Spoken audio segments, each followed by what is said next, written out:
Hello from Kingfisher, Oklahoma. We are in Ecclesiastes. We're getting the wisdom and, might I say, perspective that Solomon gives in this book. It's one of my favorites. I hope you like it too.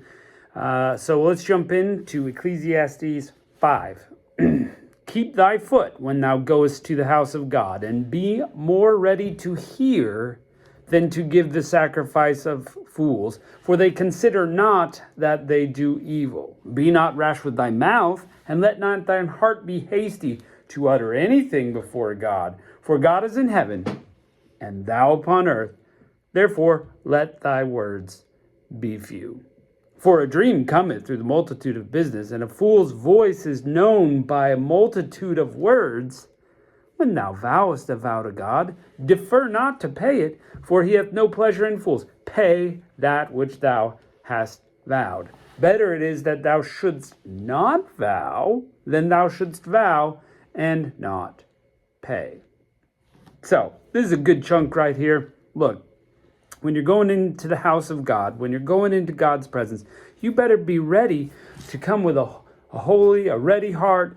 Be ready. Most people just walk into church like it's every day, and I've been guilty of this too. But look, we've got to be ready to meet God. That's what we're doing, right? Worshiping the God of the universe. He is there. But how often do we come ready of heart? And listen, don't just start making vows. God, I'll do this. God, I'll do that. It's better that you not do that and then later forget your vow. I mean, people will do that. They make a vow and then later they forget and they don't pay up. It's saying better that you don't make any vows at all. So, he has no pleasure in that kind of fool. Yeah. Here we go. Verse 6. Suffer not thy mouth to cause thy flesh to sin, neither say thou before an angel, oh, that was an error. Wherefore should God be angry at thy voice and destroy the work of your hands? For in a multitude of dreams and many words there are also diverse vanities. But fear thou God.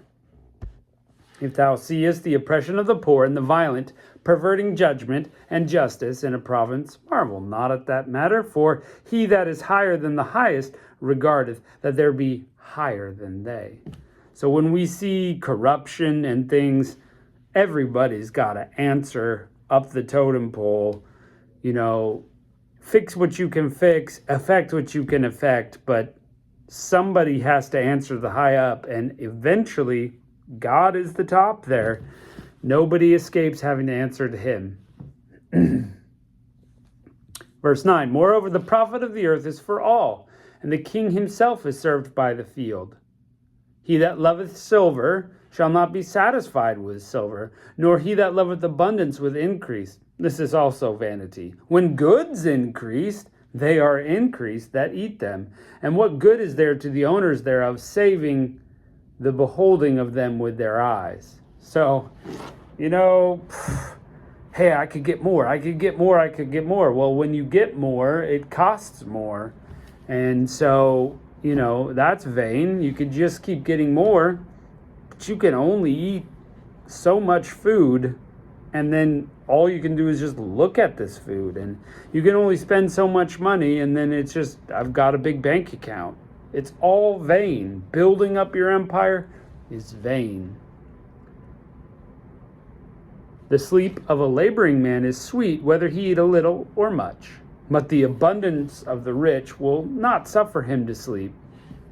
So, if you ever worked a hard job, you're tired. If you eat a lot, you go to sleep. If you don't eat a lot, you go to sleep.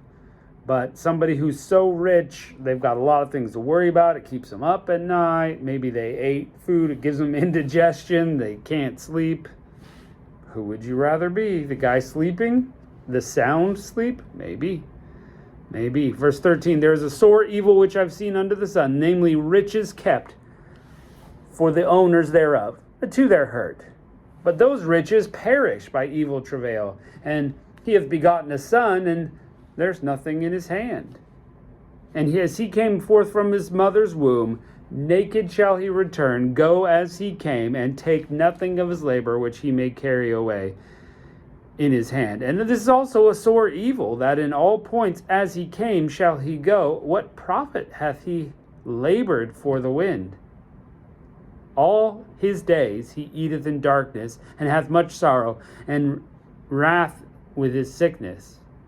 Behold, we'll get there. So again, it's saying, look, maybe you got lots of riches, and you're working hard for them, and you give them to a son, and they're gone. If not, you work hard all your life for these riches, and then when you die, you're naked. You don't take it with you. You know, you might be wearing a suit when they put you in the coffin, but that is a dead body and your soul leaves. You don't get to take the suit with you. Just like coming in with nothing, you're going to leave with nothing. So what's the point? Verse 18, behold that which I have seen, it is good and comely for one to eat and drink, and enjoy the good of his labor that he taketh under his son, which God giveth him, for it is his portion. Every man also to whom God hath given riches and wealth, and hath given him power to eat thereof, and to take his portion, and to rejoice in his labor, this is a gift from God. For he that not much remembereth all the days of his life, but God answereth him in the joy of his heart. So, a lot of big King Jimmy words there, but look, your gift is the enjoyment of life. Enjoy what you have to eat. Enjoy your drink. Enjoy your work. You know, you're not going to take it with you. So what's the point? You could be a millionaire, pass it on to your kids. They could lose everything. It could spoil them rotten, and they could ruin their lives with lots of money. So what's the point? Can't take it with you. So enjoy the gifts of God instead. The work, the food, just enjoy the moment.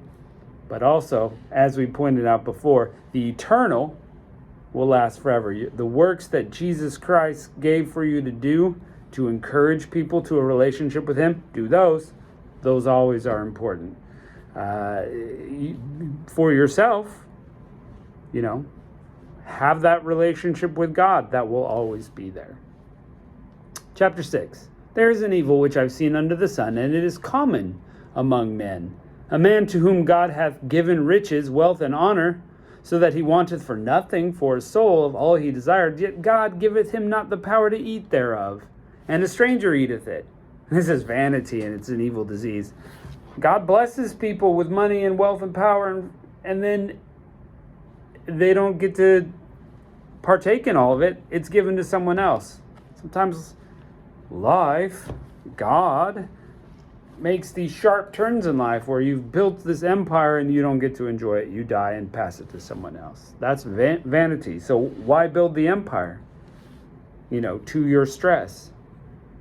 If a man beget 100 children and live many years, so that his days of his years be many, and his soul is not filled with good, and also that he hath no burial, I say, an untimely birth is better than he.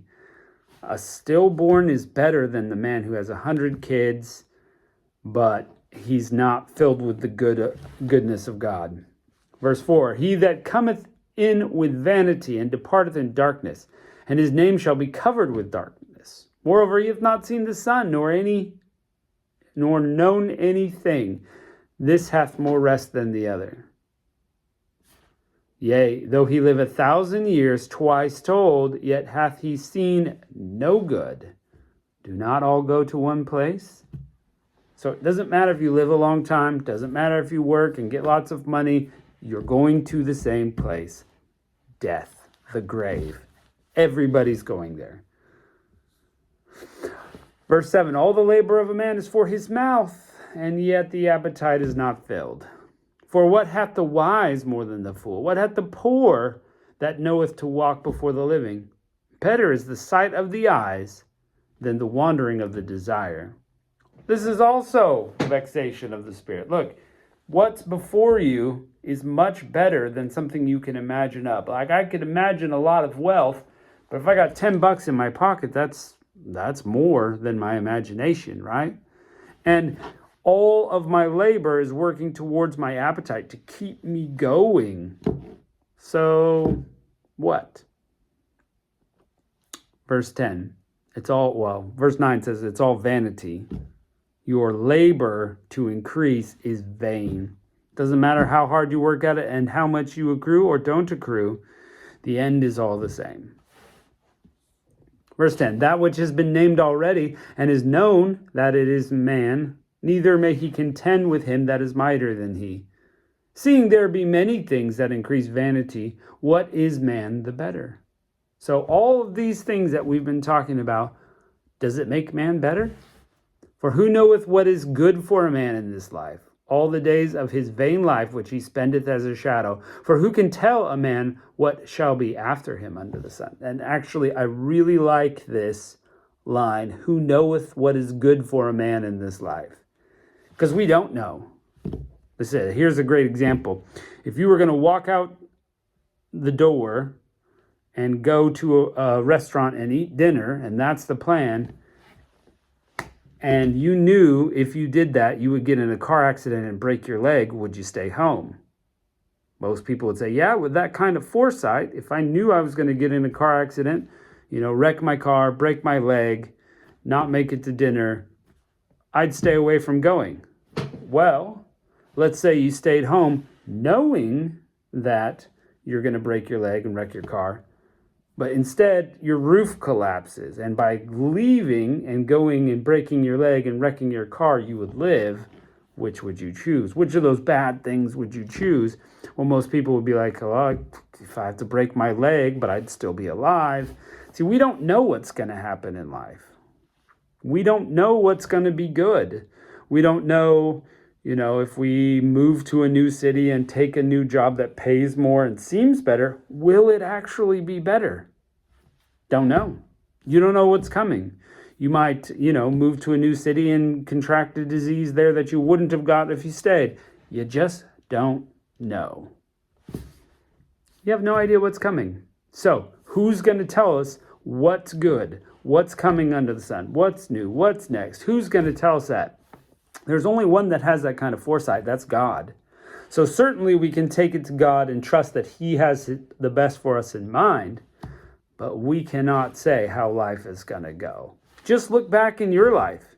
Is there a point that you went, never would have imagined myself here? That's a common phrase. I never imagined myself to be in Kingfisher, Oklahoma, but here I am.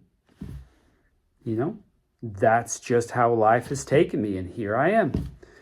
So what is good? If we don't know what's going to happen, we don't know how the decisions are going to go, how do we even direct our life? Well, my friends, this is an easy one, actually. So we just got through reading the wisdom poetry of Proverbs, and it was all about doing things God's way.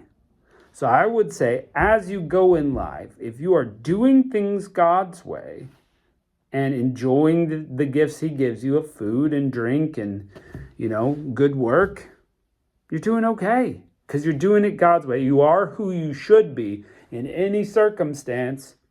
It's good. But if you're a fool and you stay away from what God wants and you're doing it your own way and you're not enjoying your life, then it doesn't matter if you have lots of money, great job, nice car, power, fame. It doesn't matter because you are failing at following God. Therefore, it's bad for you. So, who you are, way more important than where you are, what you do. Who you follow, the most important decision. That's the only thing that makes it out of this life, is who people follow, your relationship with God. And this is the perspective that Ecclesiastes is showing us, is that you can do all these things and it be for nothing. So what lasts? Only God. You can get proximate meaning out of life. This moment can be meaningful. But in the end, if you're not following God, doesn't matter. Doesn't matter. There's only one thing that does, and that's your relationship with Him. So hopefully you have that today. If you don't, start following Him. Start digging into these Psalms and Proverbs and Ecclesiastes and learn how to follow God. Look in the New Testament. Jesus talks about it. Follow God. That will make your life worthwhile. Okay, my friends, thanks for joining us. We've got more Ecclesiastes coming later, so we'll catch you next time.